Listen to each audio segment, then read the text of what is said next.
Gravity is a remarkable thing, one of nature's great mysteries.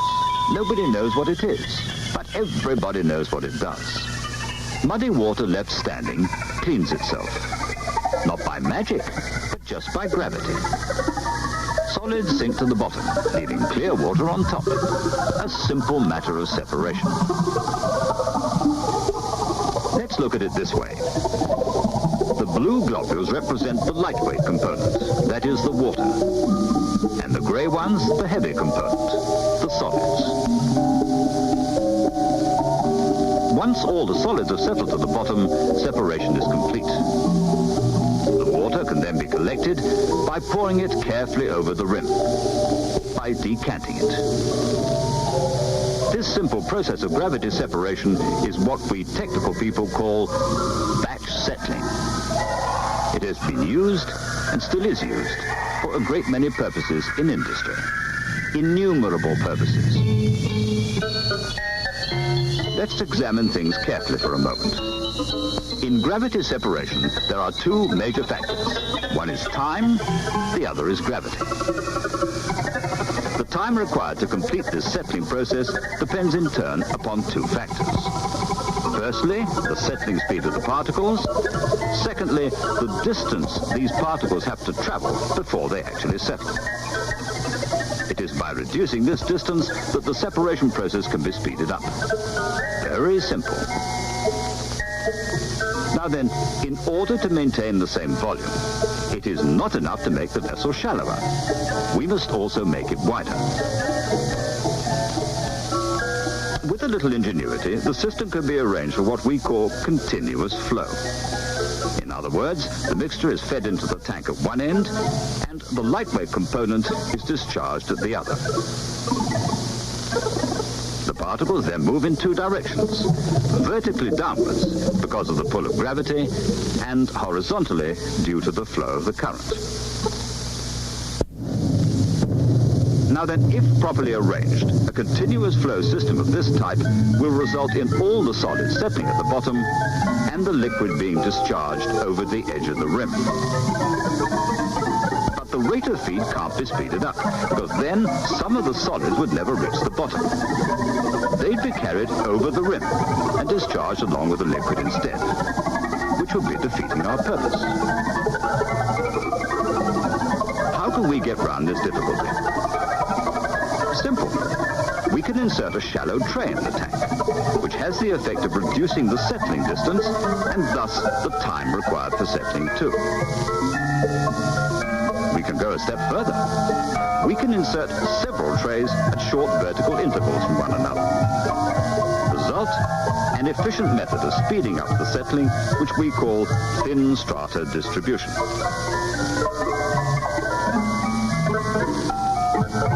It's possible to go even further in the application of gravity.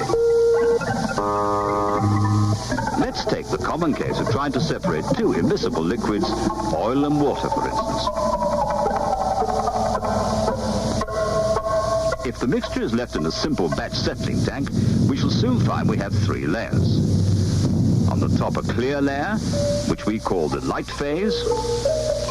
In between, a narrow layer of still unseparated feed material, which is known as the neutral zone. And on the bottom, the heavy phase. If the mixture is left standing long enough, the neutral zone will disappear, and in its place a diffused belt will be formed, known as the interphase. Just as in the case of solids, this process can be made continuous by providing the tank with one inlet and one outlet. But here we must have two outlets.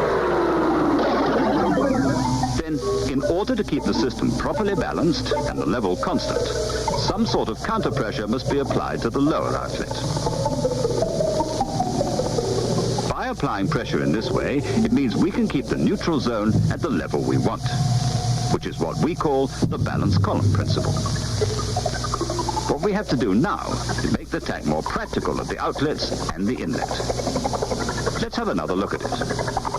The feed material is fed continuously through the inlet passage, after which it passes under the first baffle and on into the tank, where it forms a neutral zone. The light phase then rises to the top outlet. the heavy phase sinks towards the bottom and is discharged through the lower outlet. So far, so good. But now for a small refinement. To make the tank adjustable for different immiscible liquids, we can provide the lower outlet with a so-called dam. This dam serves a very useful purpose. If it's set low, the position of the neutral zone becomes low too, which means that there'll be a risk of some of the light phase escaping along with the heavy phase. But at least the bulk of the light phase will be discharged through the upper outlet. And if we set the dam high, we obtain precisely the opposite result. Let's see what all this looks like when we express it mathematically.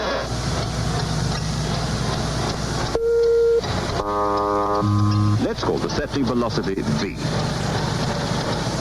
and the density of a particle or globule of heavy liquid S. The density of the lighter liquid S1. The diameter of the particle D. The viscosity of the lighter liquid mu, and of course the gravity acceleration G. Then we can go ahead and write the formula.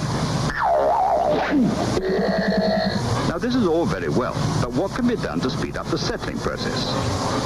Can we do anything about the size of the particles? A little perhaps, but not very much. How about altering the densities? Unalterable, I'm afraid. Vary the viscosity. That is possible. If we heat a volume of heavy viscous oil, it becomes a thin, runny fluid.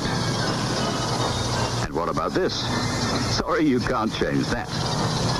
But if you replace G, the force of gravity, by centrifugal force, there's hardly any limit to what can be done. This is what Stokes' law means. By replacing gravitational force by centrifugal force generated by mechanical means, the constant factor G can be multiplied many thousands of times.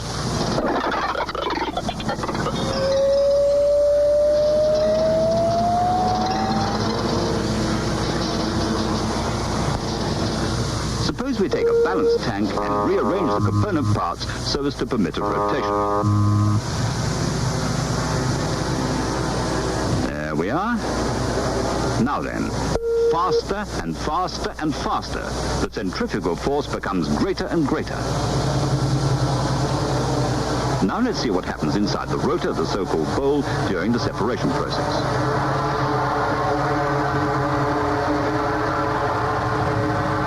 And how the liquids behave during a continuous separation process. We can see here that some of the light globules are escaping along with the heavier liquid, but that the bulk of the light liquid itself is absolutely clean. In order to capture these errant light particles, we use another discharge ring. This ring serves the same purpose as the dam in the balanced column tank. In other words, it keeps the neutral zone just where we want it. Now, what happened when we increased the rate of the feed? It meant there was not enough time for separation to take place, didn't it? But let's take another look at our thin strata principle. We take a number of discs and put them in the bowl. There we are. But this answer is still not quite good enough, because the particles passing along the channels close to the center are only subjected to a small centrifugal force. The channels around the periphery are much more efficient. What can we do? Obviously, we should try to make all the channels equally effective. Well, here's one thing. We can turn the cylindrical trays into conical discs, and then alter the shape of the bowl to conform with the shape of these discs. A simple little idea, but important.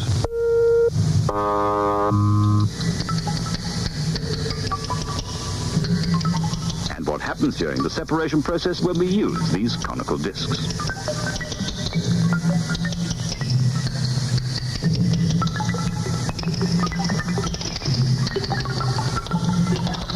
Bowl is the most important part of a centrifugal separator.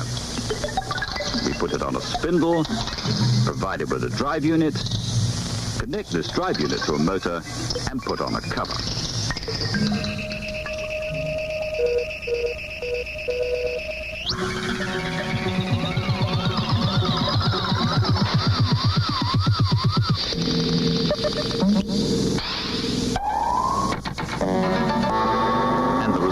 Is a disc bowl centrifugal separator. A machine of this type is used for what is known as intermittent service. In other words, at the end of each run, the basic type. And it's used for liquids containing a low percentage of solids, up to 1%. The bowl may also be made solid ejected. The separated solid particles accumulate in the sludge space of the bowl, to be ejected at intervals by centrifugal force, when discharge outlets are opened around the periphery. Separators of this type are useful for liquids containing up to 6% sludge. Now we've seen on this cartoon the theory of